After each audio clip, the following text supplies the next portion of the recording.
For decades, WWE's most legendary monsters dominated the ring. Blood, sweat, and unforgettable moments that defined eras. They survived the impossible, crushed every opponent, and built legacies that should have lasted forever. But behind the cheers, a shocking betrayal was brewing. After years of giving their bodies to WWE, Vince McMahon discarded them. No healthcare, no life insurance, just injuries and contracts ended. Some were forced to take legal action, while WWE focused only on profits. Their legacy erased, their sacrifice ignored, an injustice that turned decades of glory into dust. First on our list is Mick Foley. From the quiet suburbs of Long Island came a boy who believed pain could have purpose. Born on June 7, 1965 in Bloomington, Indiana, Mick Foley's family moved to East Setauket, Long Island, when he was still an infant. His early life was ordinary, until one night changed everything. As a teenager, sitting inside Madison Square Garden, he watched Jimmy Superfly Snuka soar from the top of a steel cage. That leap didn't just end a match, it rewired Foley's imagination. He walked out believing that one day he would make fans feel the same awe he felt in that moment. At Ward Melville High School, Foley was not a prodigy, but a hardworking athlete. He wrestled, played lacrosse, and tried football, always searching for something that fit. Teachers saw a quiet student. Friends called him a prankster and a dreamer lost in his notebooks, sketching ideas for his wrestling personas. His hero wasn't a movie star. It was the barefoot island warrior, risk-taking everything for a moment of awe. Foley wanted that feeling to define his life. He found focus at the State University of New York at Cortland, studying communications by day and training his body for punishment on weekends. While most students planned internships, Foley drove hours to Pennsylvania to train under wrestling legend Dominic DeNucci. The pay was non-existent and the bruises constant, but every suplex and slam taught him that wrestling wasn't about perfection, it was about endurance. DeNucci urged Foley to finish his degree first, knowing the importance of education for someone whose body would face constant punishment. Foley agreed, but his heart was already inside the ring. By 1986, his dream collided with reality. Foley stepped into a modest West Virginia venue under the name Cactus Jack. The nickname, inspired by an old western he loved, conveyed wildness, recklessness, and unkillable spirit. The crowd didn't know his name yet, but they felt his fearlessness. He wasn't a bodybuilder or a technician. He was raw, unpredictable, and entirely real. Early matches often paid just enough for gas, but every drop of sweat and blood was an investment. Those early years were a blur of gym floors, smoky halls, and endless travel between towns. Foley worked for local promoters across New York and Pennsylvania, learning every aspect of the business, helping set up rings, carrying gear, and wrestling as enhancement talent. He appeared on WWF tapings under his real name, taking beatings from stars while maintaining respect backstage. One night, a botched move from the Dynamite Kid shattered Foley's jaw, leaving him unable to eat solid food for weeks. Most would have quit. Foley saw it as a lesson. The pain only fueled his hunger.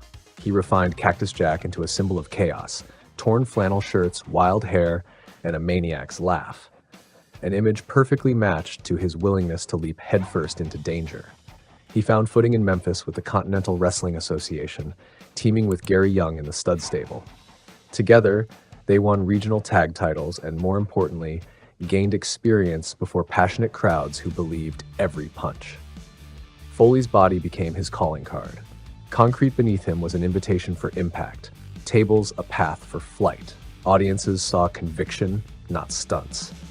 His reputation spread among promoters who whispered, "That kid will do anything." It wasn't fame yet, but it was the spark that ignited bigger opportunities. In Texas, World Class Championship Wrestling gave Foley national exposure.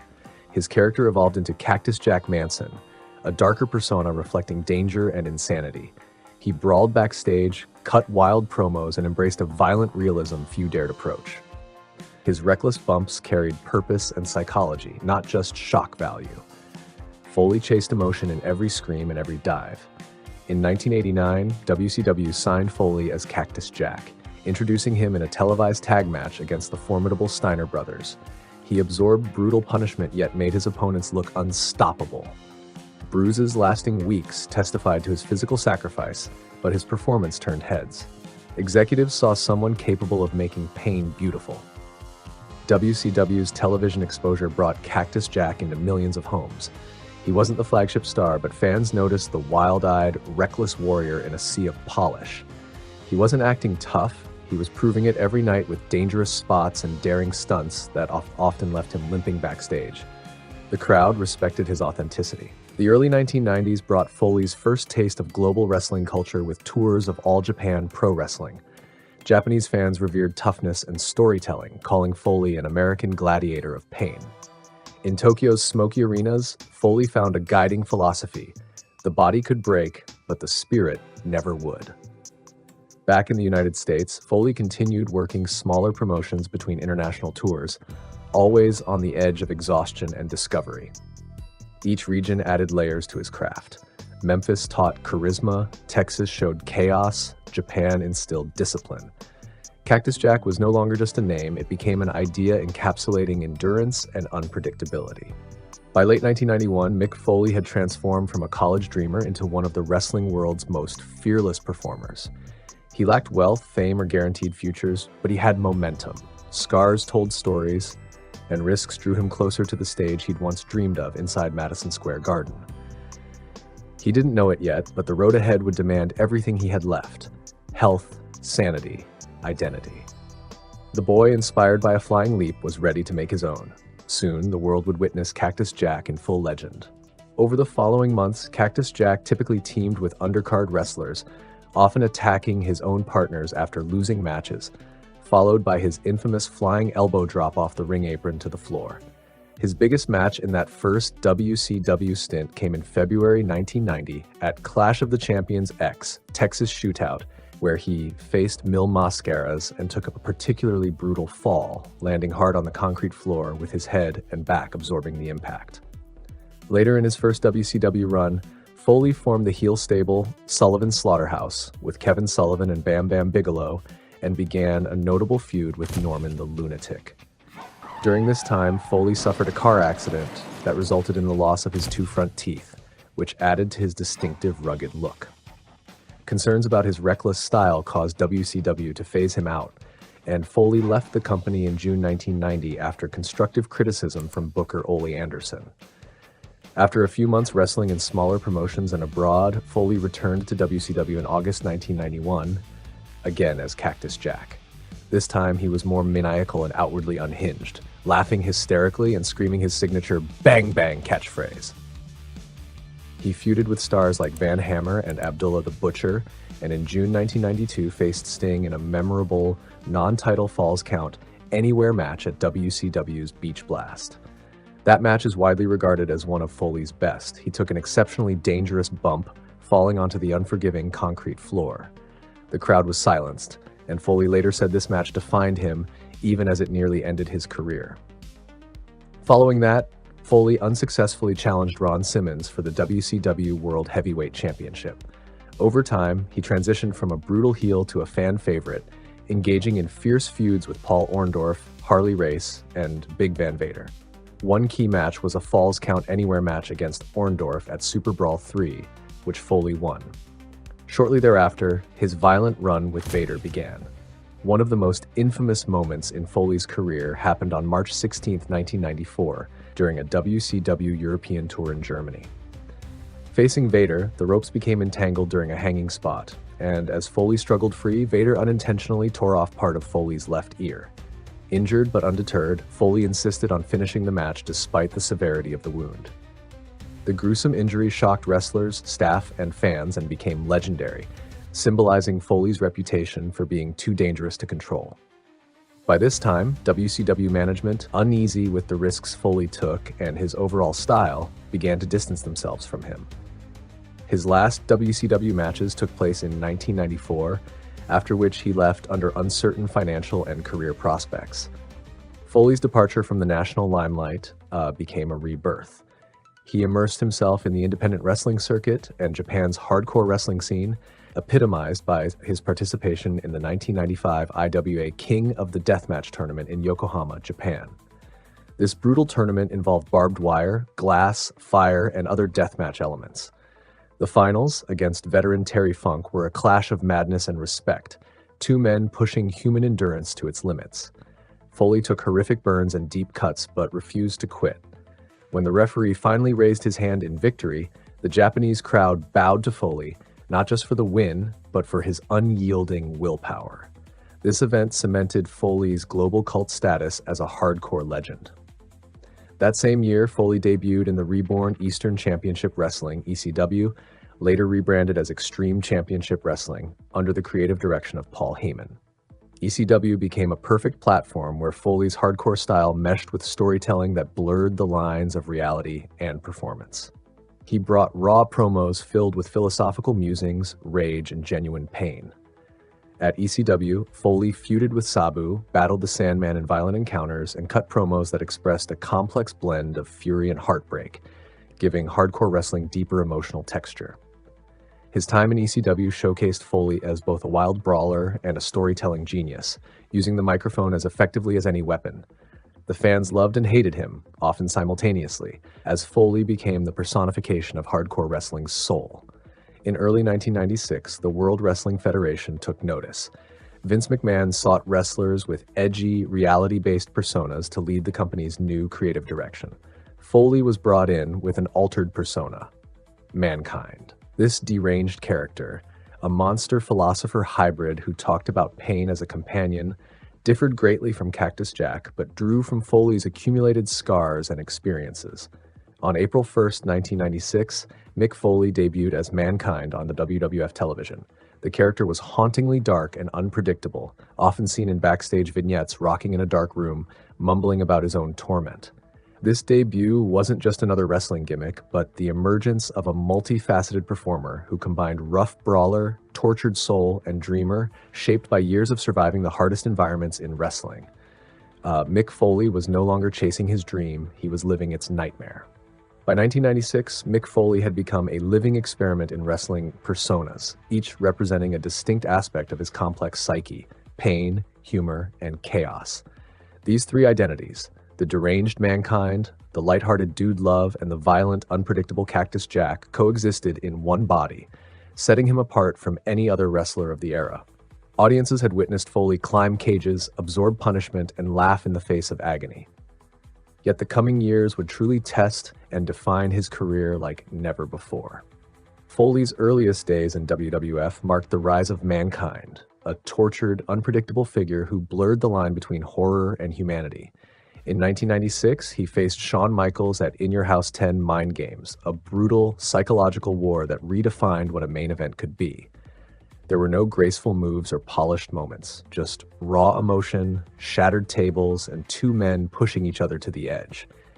Even in defeat, Mankind stole the spotlight, proving that pain was his language and suffering his craft. But it was his rivalry with The Undertaker that would define him. Their first monumental clash came in the Boiler Room Brawl at SummerSlam 1996. The match began in the dark, claustrophobic confines of the Boiler Room, where every shadow seemed alive with danger. Foley and Undertaker fought through steel doors, boiler pipes, and catwalks, the sounds of fists and bodies colliding echoing like gunfire.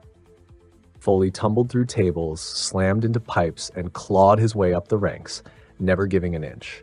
Every corner became a trap, every steel surface a weapon. The chaos was relentless, and Foley's resilience turned every punishing hit into a statement of unyielding determination. Then came the night that would become Folklore, the Hell in a Cell match at King of the Ring 1997. Encased in a 16-foot steel cage, Foley was thrown off the top by The Undertaker, plummeting through the announcer's table in a deafening crash. Bloodied and battered, he climbed back into the cell only to be hurled through the roof, crashing onto the mat below. Every fall, every scream, every bounce off steel and concrete became part of a living story of pain. The audience watched in horrified fascination as Foley risked life and limb in ways no wrestler had before. Each moment was pure desperation and unflinching courage, as if the match itself was a battlefield, and Foley the lone soldier fighting for survival. Foley's body was battered, his screams echoed through the arena, and every impact etched his name into wrestling history. By 1997 and through 1998, Foley showcased a lighter side with Dude Love, his tie-dye-wearing, carefree alter ego from his youth. Dude Love danced, flirted, and mocked WWF authority in a way Mankind never could. This character added humor and charm to Foley's repertoire and was deployed strategically alongside Mankind's darkness. In addition, Foley revived Cactus Jack for special violent encounters during this period, reminding audiences of his original hardcore roots in WCW and the independent circuit. Now, on one stage, Foley presented three diverse personas, each a different era, emotion, and physical style: Mankind's tortured heart, Dude Love's rebellious fun, and Cactus Jack's raw chaos. In this multiplicity, Foley found narrative depth unmatched in professional wrestling. Fans came to know each persona as a unique lens through which Foley expressed different facets of his complex character, enhancing his mystique and versatility. During this period, Foley also formed a legendary partnership with The Rock, the charismatic and arrogant WWF staple. Their tag team, known as the Rock and Sock Connection, rapidly became popular for its comedic skits, including the unforgettable segment, This Is Your Life. The combination of Foley's humor, improvisation, and heart with The Rock's charisma humanized Foley beyond his hardcore reputation. This connection allowed fans to laugh and cry with Foley, seeing a multifaceted performer who could blend comedy and hardcore drama seamlessly. As 1998 turned into 1999, the tone of Foley's career shifted markedly. His rivalry with The Rock evolved into a serious WWF Championship feud that showcased Foley's relentless endurance against Rock's skill and arrogance. The psychological stakes went beyond mere championship belts, delving deep into pride, identity, and legacy. Every promo was loaded with tension, The Rock taunting Mankind's insanity and injuries, while Foley countered with mental resilience, trading barbs that made their feud compelling and personal. The pinnacle of this rivalry was the I Quit match at the 1999 Royal Rumble, an intensely physical and dramatic contest where the loser had to say, "I quit," out loud. For Mankind, a character synonymous with suffering, this stipulation was perfect. From start to finish, Foley transformed the ring into a battleground of pain and defiance. Chair shots, steel step attacks, and barbed wire-wrapped steel chairs became the weapons of storytelling. Foley's physical sacrifice was awe-inspiring. Each grimace, scream, and stagger told a story of unyielding endurance. The crowd didn't just witness the pain, they experienced it alongside Foley, drawn into the drama of the match. Midway, Foley wrestled with throwing a barbed wire-wrapped steel chair at The Rock, splitting his opponent's brow and escalating the brutality. The psychological warfare was as gripping as the physical, The Rock fighting valiantly to hold his ground, while Foley relentlessly pushed for submission. Audiences were riveted, their emotions rising with every moment teetering on defeat or despair. The climax was both theatrical and violent. Foley, straddling The Rock with barbed wire wound around a steel chair, embodied fury, pain, and a calculated strategy. Despite the brutality, including multiple chair shots to Foley's head while he was handcuffed, Foley never said, "I quit," during the match. The Rock ultimately won by playing a pre-recorded audio recording over the arena's speakers of Foley saying, "I quit," from an earlier interview. The Rock himself never uttered those words during the match. The controversial finish underscored the ruthless storytelling of the match and remains one of wrestling's most talked about moments, highlighting Foley's incredible resilience and The Rock's heel tactics. From 1996 through 1999, Mick Foley's fusion of character work, physical resilience, and emotional storytelling redefined professional wrestling. His ability to switch between Mankind, Dude Love, and Cactus Jack to make fans laugh, cry, and cheer in the same hour was unmatched. By the dawn of 2000, Mick Foley was running on borrowed time. His body was a roadmap of scars, every joint swollen from decades of punishment. Yet inside burned an unquenchable need to finish the story his pain had written. The mask was gone, the laughter faded, but the heart remained. No longer Mankind, Dude Love, or Cactus Jack, he stood before fans as Mick Foley himself, the man behind every persona. That year began with a war that became his final stand. Opposite him stood Triple H, the young, ruthless WWF champion symbolizing a new era of dominance. Their feud was about more than titles, it was a collision of wrestling generations. Foley resurrected the wild spirit of Cactus Jack one last time for a cause worth suffering for. The match at Royal Rumble 2000 held in Madison Square Garden was more than a fight, it was a sacrifice. The brutal street fight included barbed wire bats, steel chairs, and thumbtacks, each weapon tearing deeper into Foley's battered body. Triple H retained the WWF Championship by delivering his devastating pedigree finisher onto a bed of thumbtacks. The crowd stood in stunned reverence as Foley took the punishment and refused to fall quietly. Though he lost, Foley won immortality that night.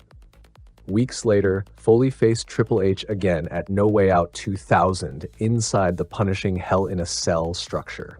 Billed as Foley's farewell match, it echoed the past, the boy who once watched Jimmy Snuka, the man who had fallen through steel cage roofs, now risking everything again.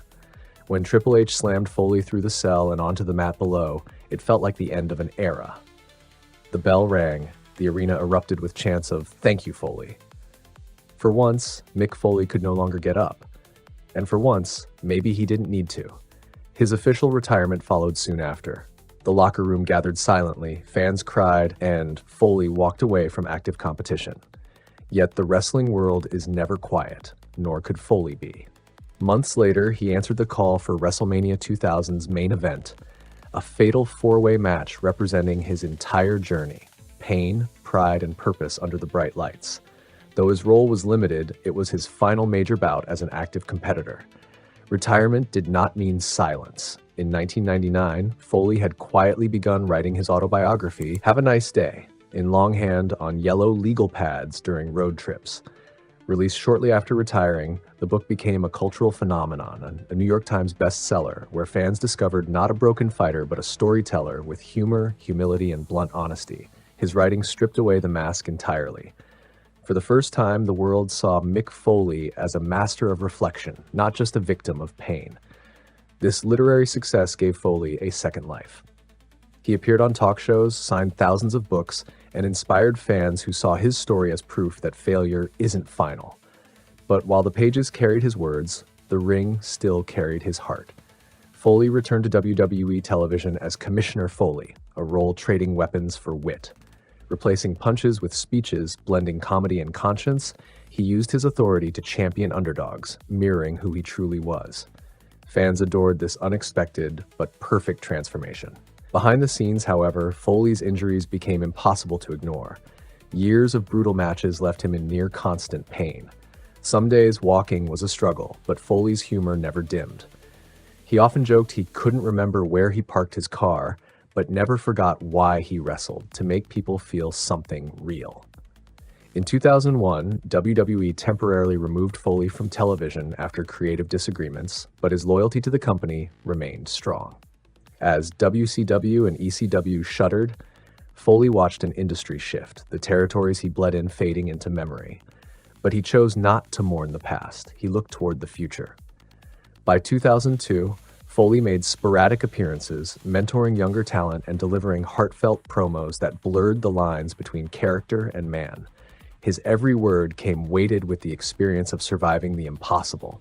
When he returned to feud with Randy Orton in 2004, fans knew retirement had been a pause. Orton represented the hungry new star, hungry to test the limits of his craft. Their battles became psychological wars. Foley reminded Orton that true toughness is not defined by age or arrogance, but by the willingness to rise after each fall. Their clash at Backlash 2004 shocked the wrestling world, a hardcore match filled with thumbtacks, barbed wire, and even fire. Foley's blood painted the ring, yet he smiled through the crimson haze. Though Orton won, the audience saw the true victor in Foley, the veteran who turned pain into legacy and suffering into art. After this final brutal war, Foley began to slow. The physical toll had reached its limit. He focused energy on writing, charity, and advocacy, speaking openly about concussion awareness, children's health, and the power of kindness. His visits to wounded soldiers and ill children revealed the depth of his empathy. The same man who once dove from cages now gave hugs that healed hearts. Yet wrestling never fully let him go. He made special appearances, guest referee roles, and cameos, each greeted with thunderous applause. Fans cheered not just the character, but the man who gave everything inside and outside the ring. The broken body, once a symbol of pain, had become a symbol of perseverance. By the end of 2004, Mick Foley had done the impossible. He survived himself. The world that once doubted him now celebrated him as a hero who turned agony into inspiration. He lived every version of his dream, the violent, the tragic, and the triumphant, and shared it all without the shield of a mask. He was no longer Mankind, Dude Love, or Cactus Jack. He was Mick Foley, writer, father, survivor, and living proof that legends aren't born in glory. They are carved in pain. When Mick Foley stepped away from full-time in-ring competition after 2004, it wasn't the end. It was the beginning of a legacy that refused to fade. The man who once threw himself off steel cages now stood as a symbol of all wrestling could embody: sacrifice, storytelling, and soul. His body could no longer bear the violence, but his presence carried history. The scars on his arms, his missing ear, and the limp in his step became trophies of authenticity in a world often built on illusion. Foley's later years were less about matches and more about meaning. WWE frequently called on him for rare returns, moments when nostalgia needed honesty and heart. In 2006, he reignited his fire in a feud with Edge. Their rivalry culminated at WrestleMania 22 in a match featuring barbed wire and fire elements. The moment Edge speared Foley through a flaming table became an instant classic, with Foley engulfed in flames, proving once again that pain could have purpose. Even in defeat, Foley stole the spotlight. That match became his final great statement as an active competitor. He demonstrated that hardcore wrestling was less about weapons and more about heart. From this point, Foley gradually stepped away from the chaos inside the ring. He expanded his storytelling to various forms, writing books, performing stand-up comedy, and becoming a voice for wrestlers whose stories often went unheard. His autobiography, Have a Nice Day, had already broken records, but subsequent books such as Foley is Good, The Hardcore Diaries, and Countdown to Lockdown revealed new facets of him: humor, politics, compassion, and reflection. Away from wrestling, Foley connected with audiences in new ways. He toured comedy clubs, sharing tales that made fans laugh instead of wince. His self-deprecating humor turned pain into punchlines, reminding audiences why they loved him beyond the ring. No championship belt was needed. His authenticity was rarer than gold. His bond with fans only deepened. Autograph lines stretched for hours. Fans didn't just come to meet a wrestler, but to thank a man who gave them courage to endure their own struggles.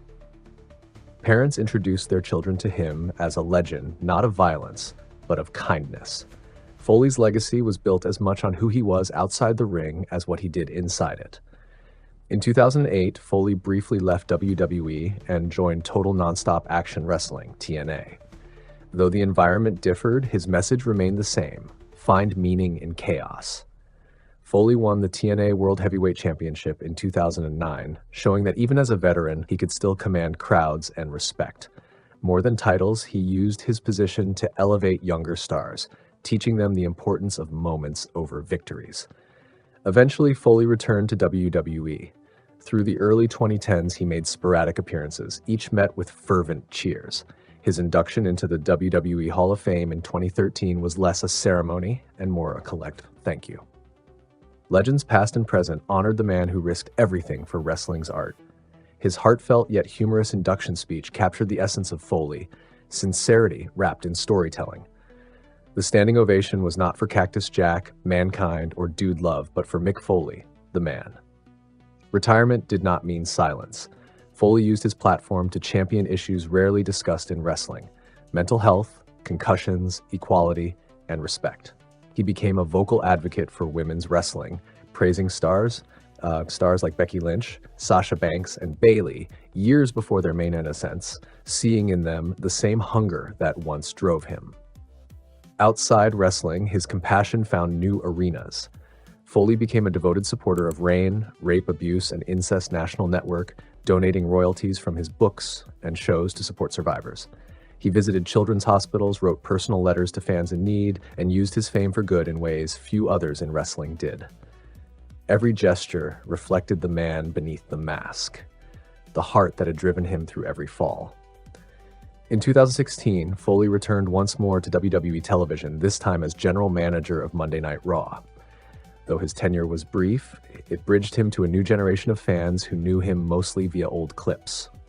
Even in a suit, Foley radiated the aura of a man who had bled for their entertainment. The authority figure who once took brutal chair shots now reminded others that passion and heart still mattered.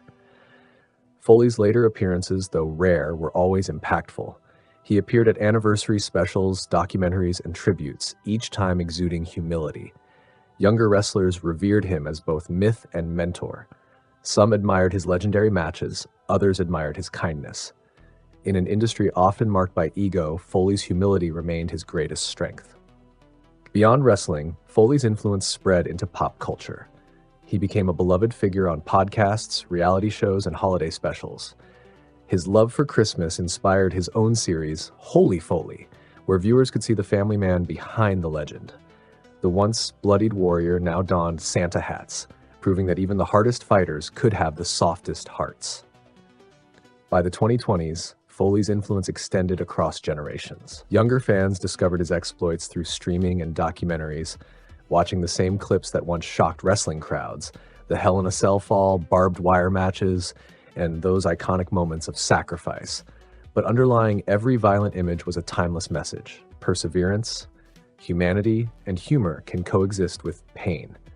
When wrestlers today speak of Foley, they speak in reverence. He redefined what it meant to be a performer.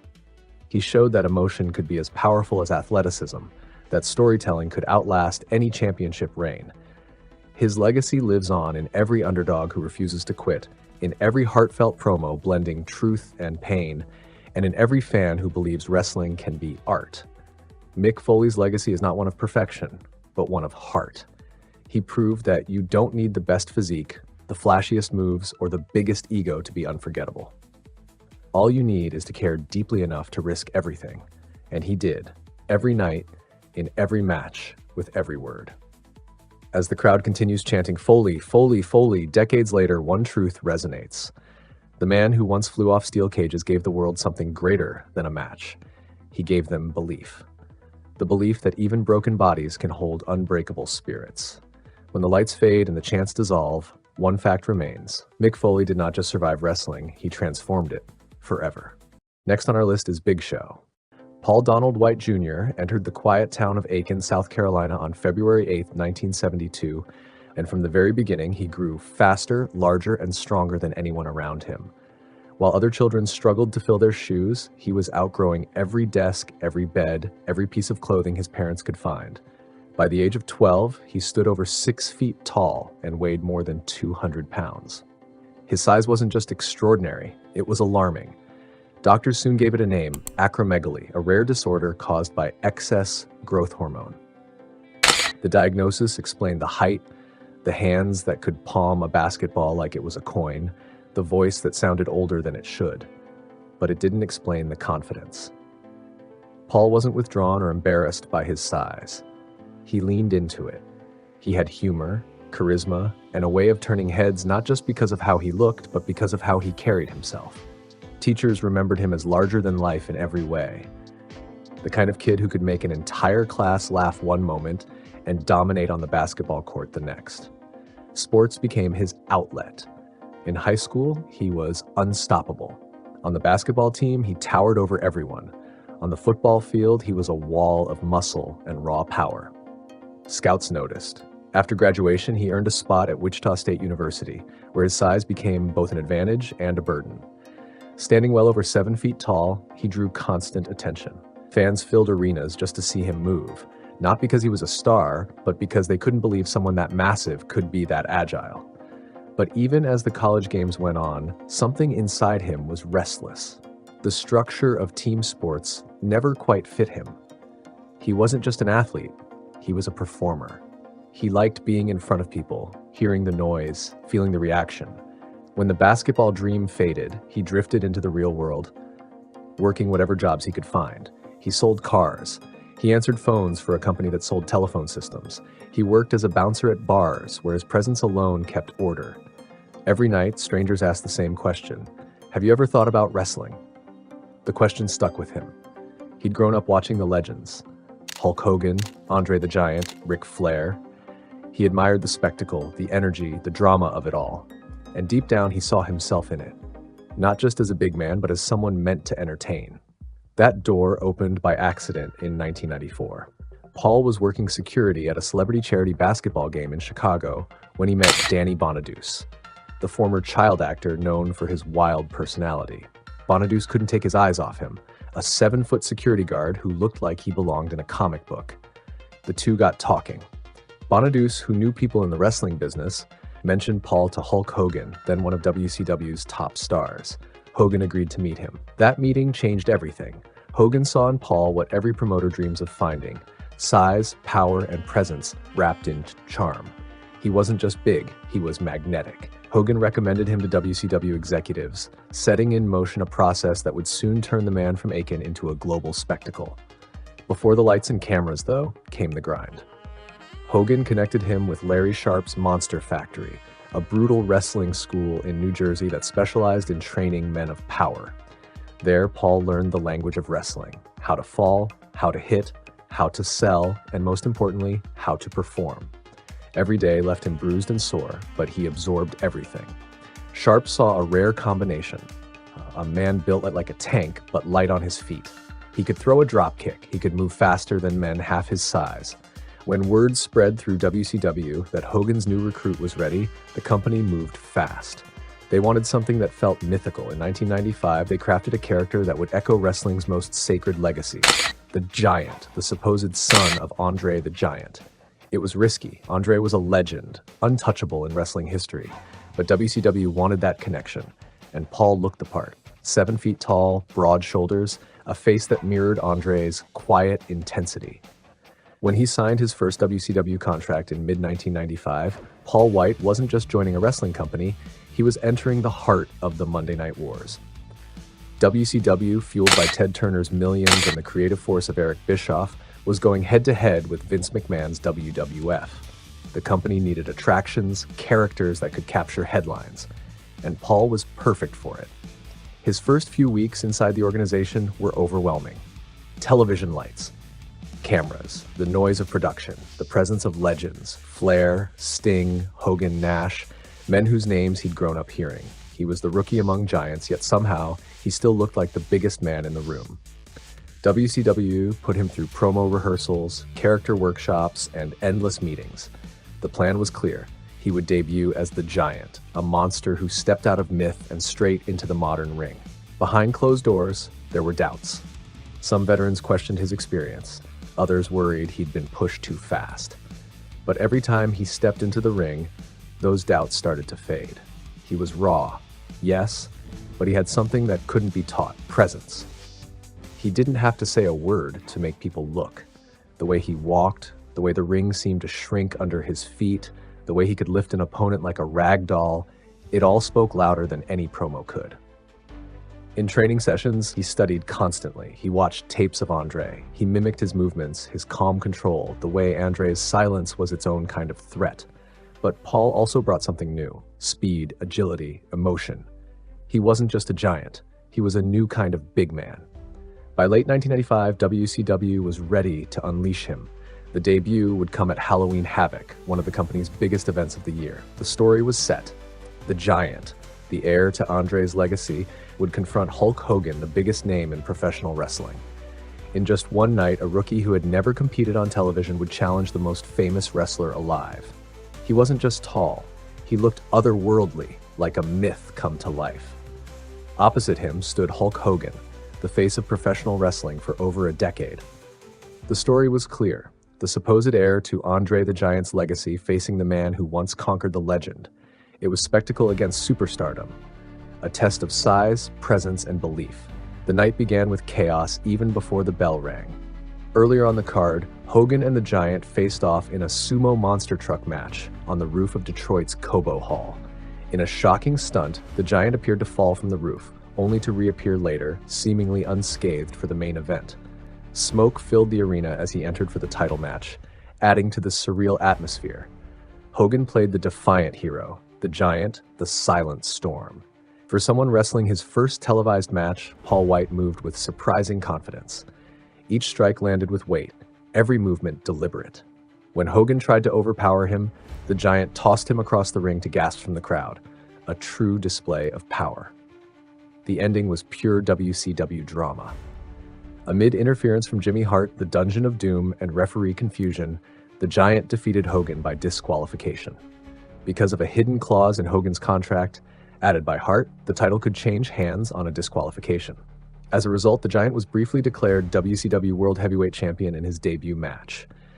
It was an unprecedented moment in modern wrestling, though the title was vacated the next night on Nitro due to the controversy.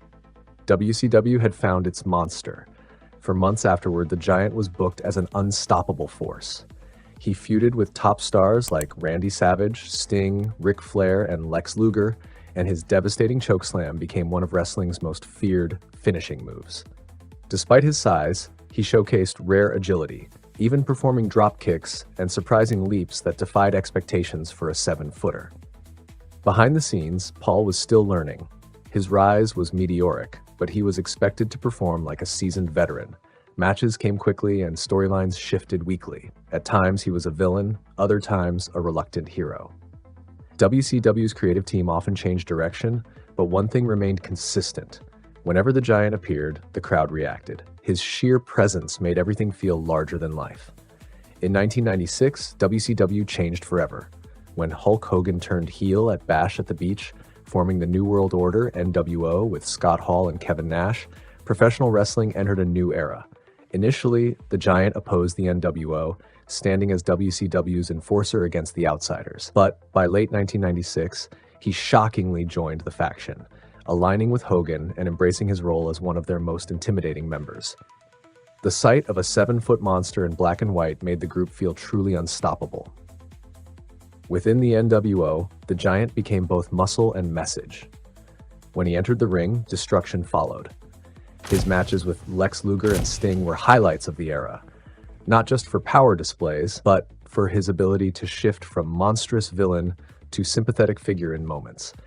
Even when fans were meant to boo him, his charisma made that difficult. By 1997, tensions were brewing behind the scenes. Wight was frustrated with constant character changes and inconsistent storylines, yet his in-ring work never faltered. One of his most memorable moments came on WCW Monday Nitro when Lex Luger lifted the Giant into the torture rack, an image that remains one of WCW's defining visuals. Later that year, he feuded with the Outsiders, Kevin Nash and Scott Hall, for the WCW Tag Team Championships. During this period, he stunned audiences by landing a standing dropkick, a feat nearly unheard of for someone his size. However, as WCW's creative direction grew increasingly erratic, the Giant's momentum suffered. In 1998, he entered a feud with Bill Goldberg, whose undefeated streak was the company's hottest storyline. Their clashes were raw and physical, two giants colliding with explosive force. In one iconic moment, Goldberg executed a jackhammer on the Giant, lifting the 500-pound star clean off the mat. The crowd's reaction that night became one of the loudest in WCW history. Despite the loss, Wight earned respect for his performance and professionalism. Few could make Goldberg look that dominant while maintaining their own aura of strength. But as WCW descended into creative chaos, Wight's frustrations deepened. His character turned multiple times between hero and villain, often without explanation. The once dominant Giant was now part of convoluted NWO storylines and repetitive tag feuds. By late 1998, his patience was wearing thin. His contract was nearing its end, and negotiations with WCW stalled. Financial issues and backstage politics plagued the company. Wight felt undervalued both creatively and financially. Though still featured on television, his role had diminished. The energy that defined his early WCW years was fading. In January 1999, Paul Wight made the decision to leave WCW.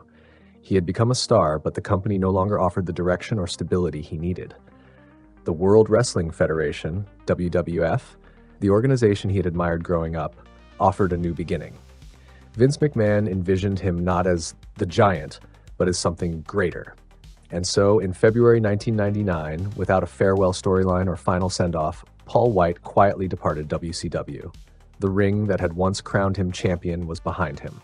Ahead lay a new world, one where he would become the Big Show, and eventually, one of the most enduring figures in professional wrestling history. February 1999 marked the arrival of a presence unlike any the WWE had seen.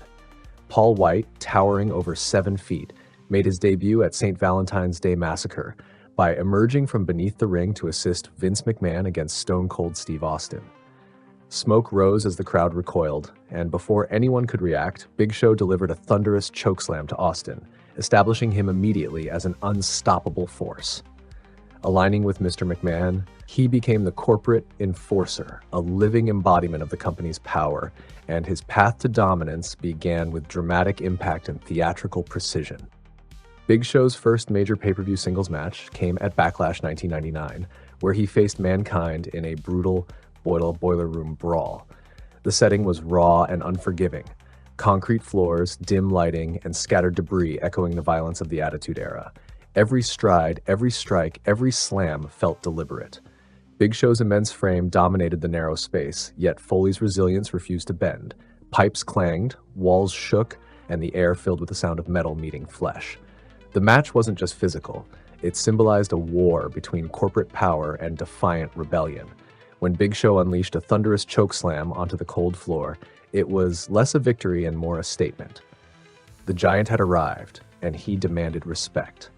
Months later, Big Show entered one of the most personal and shocking rivalries of his career, his feud with the Big Boss Man. What began as a battle for dominance turned deeply emotional when Boss Man cruelly mocked Big Show's family, culminating in one of WWE's most infamous moments, the funeral incident. As Big Show mourned the passing of his father, Big Boss Man and his accomplice Al Snow hijacked the funeral, chaining the coffin to a car and dragging it away as Big Show clung to it in disbelief. The segment blurred the line between fiction and cruelty, pushing the feud to an intensely personal level. The rivalry came to a violent head at Armageddon 1999, where Big Show's fury exploded in a short but decisive match. Every strike carried vengeance, and with one crushing chokeslam, Big Show ended the feud. A cathartic conclusion to one of the most twisted storylines of the Attitude Era. By SummerSlam 1999, Big Show had transitioned into tag team dominance, pairing with The Undertaker to face X-Pac and Kane for the WWF Tag Team Championships. The clash of styles, giants versus speedsters, created a thrilling dynamic. Big Show showcased deceptive agility for his size, hurling opponents with one arm, while The Undertaker methodically dissected the opposition. Key moments included double-team power moves, a mid-air chokeslam reversal, and a dramatic finishing sequence that sealed the victory and the titles. At Survivor Series 1999, Big Show's Raw dominance reached its peak. Facing 4 opponents, Big Boss Man, Mideon, Prince Albert, and Viscera, he annihilated them single-handedly, becoming the sole survivor. It was the culmination of a defining year, one that established Big Show as not just a spectacle of size, but a legitimate main event force capable of blending brutality with storytelling brilliance. Royal Rumble 2000 featured Big Show participating in the namesake Battle Royal. Each stride and strike carried weight as he attempted to dominate the field, though The Rock eventually eliminated him, creating dramatic tension and showcasing the Giant's power even in defeat. WrestleMania 2000 placed him in a 4-way WWE Championship match alongside Triple H, The Rock, and Mankind. In the chaos of the contest, Big Show executed chokeslams, bear hugs, and top rope maneuvers, while sprinkling in comedic impressions of his opponents to punctuate moments of levity. The match illustrated his unique ability to dominate physically, while engaging the audience with personality and theatricality. At No Way Out 2000, Big Show faced The Rock in a high-stakes singles match to determine the WrestleMania main event challenger. The Rock's speed and agility clashed with Big Show's overwhelming power, creating a tense back-and-forth battle. Each near fall raised the energy of the crowd, but the match ended in shocking fashion when Shane McMahon interfered, allowing Big Show to deliver a massive chokeslam for the decisive victory, a moment that showcased both dominance and controversy. The arrival of Brock Lesnar in the early 2000s set the stage for one of Big Show's most intense rivalries. Their feud culminated in a match at Survivor Series 2002, where unstoppable size met explosive athleticism. Lesnar delivered repeated German suplexes, each met with Big Show's resilience and massive counterstrikes. The audience roared with every near fall, aware that each moment teetered between devastation and triumph. After his feud with Brock Lesnar, Big Show shifted his focus to Kurt Angle. Big Show entered the ring at Armageddon to challenge Kurt Angle for the WWE Championship. The match showcased a clash of styles, Big Show's raw power against Angle's technical prowess. The battle swung back and forth, with Angle using every trick in the book, but Big Show's size and strength dominated large portions of the match. Despite a valiant effort, Angle managed to win, marking an important moment in Big Show's early WWE career. By 2004, Big Show faced a new challenge at WrestleMania 20, defending the United States Championship against the rising star John Cena. Big Show started strong, unleashing crushing blows and throws that shook the ring. Cena absorbed the punishment and strategically turned the match, ultimately delivering his FU to claim the United States Championship. The victory not only elevated Cena, but also highlighted Big Show's role in showcasing emerging talent while maintaining his own dominant presence.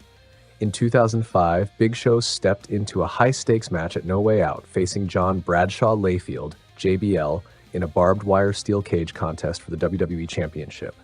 Both competitors delivered punishing moves, swinging momentum repeatedly.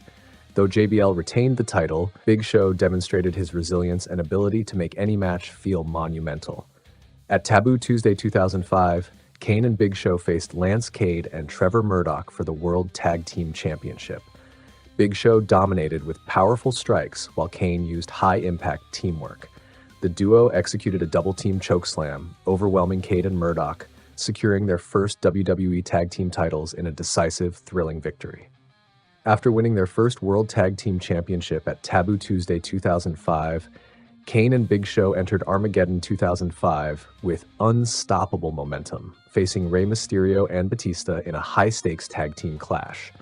Although the titles were not on the line, the match was a dramatic showcase of contrasting styles, Big Show's sheer power and Kane's agility against Mysterio's speed and Batista's strength. Big Show isolated Mysterio with crushing strikes, while Kane executed top rope maneuvers and synchronized double-team attacks. Near falls and suspenseful moments kept the crowd on edge, but Kane and Big Show ultimately triumphed, solidifying their dominance as one of WWE's most formidable tag teams of 2005. Through these matches from 2002 to 2005, Big Show evolved from a formidable singles competitor into a dominant force in both singles and tag team divisions, leaving a lasting mark on WWE history. By 2008, Big Show had become more than just a giant. He was a veteran whose presence defined the match before it even began. His feud with John Cena carried over from previous years and remained a defining storyline, though not at the Royal Rumble itself. That night, Cena made a surprise return, entering the Royal Rumble match at number 30 and eliminating Triple H to claim victory. Big Show, meanwhile, continued to assert his dominance in other matches, his massive strikes and calculated timing keeping audiences on edge. Every slam and punch was executed with suspense, demonstrating his ability to absorb offense and make victories feel earned, even when not directly involved with Cena. In WrestleMania 24, Big Show participated in a high-profile match against Floyd Mayweather Jr. From the opening sequences, Big Show used his massive frame to control the ring, intercepting punches and countering high-risk maneuvers. A climactic moment saw him lift Mayweather overhead, but the bout concluded with a knockout, showcasing the intersection of spectacle and storytelling.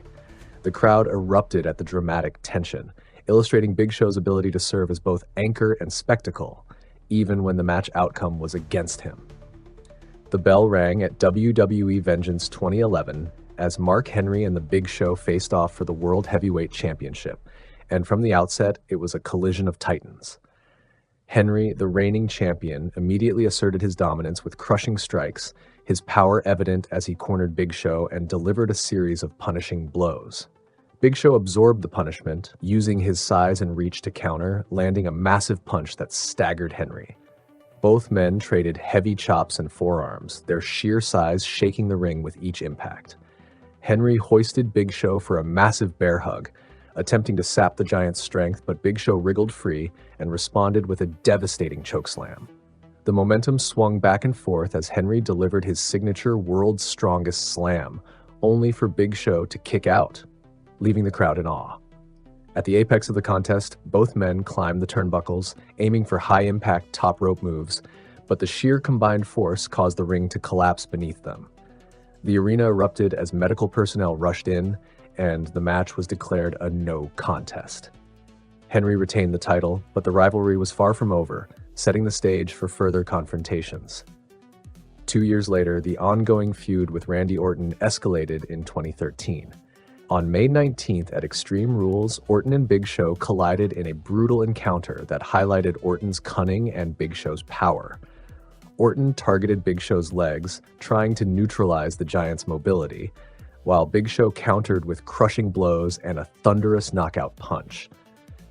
The match was hard-hitting, with Orton using his veteran instincts to evade the Big Show's most dangerous attacks, including a near chokeslam escape. Later that year at Survivor Series on November 24th, the stakes rose as Orton defended the WWE Championship against Big Show in the main event.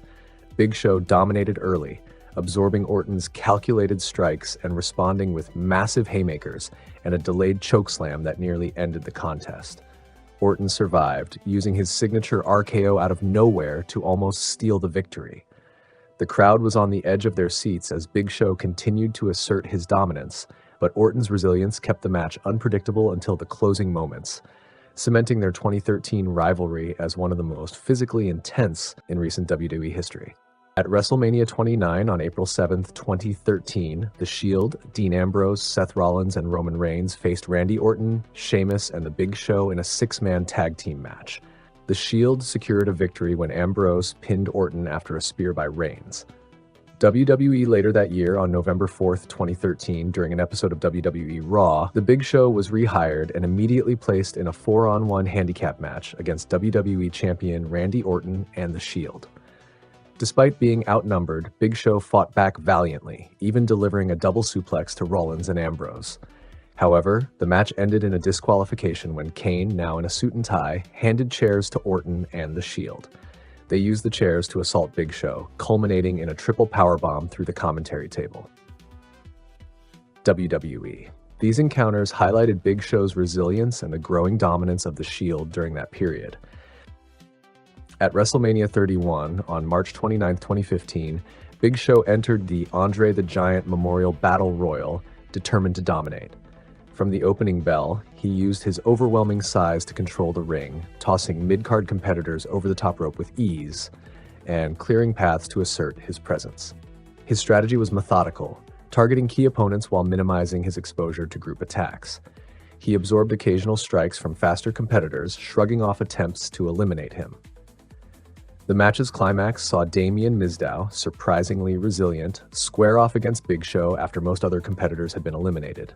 Both men traded heavy blows, Mizdow using agility and clever maneuvers to stay in the ring while Big Show relied on raw power. In a decisive moment, Big Show caught Mizdow midair during an attempted springboard attack and launched him over the top rope. The crowd erupted as Big Show stood alone in the ring, victorious, lifting the Andre the Giant trophy to a thunderous ovation. This win reinforced his status as a dominant force in WWE even in the later stages of his career. By 2017, Big Show had embarked on a feud with Braun Strowman that tested both giants' limits. On the March 6 episode of Raw, the two clashed in a powerhouse encounter. Big Show used his experience to control early exchanges, landing massive punches and corner splashes. Strowman, however, displayed unrelenting power and resilience, absorbing Big Show's attacks and retaliating with equally devastating force. The match reached a shocking peak when Strowman executed a monumental power slam, sending Big Show crashing through the ring in an unforgettable moment that emphasized the sheer size and dominance of both competitors. The aftermath left fans stunned, and the segment was replayed multiple times as a highlight of WWE's evolution of big man storytelling. Across these years, Big Show's journey showcased a career defined by resilience, strength, and a willingness to put everything on the line for memorable moments. From championship clashes with Mark Henry to intense rivalries with Randy Orton, high-stakes encounters with The Shield, his dominant performance at WrestleMania 31's Andre the Giant Memorial Battle Royal, and unforgettable matches with Braun Strowman, Big Show consistently left his mark on WWE history.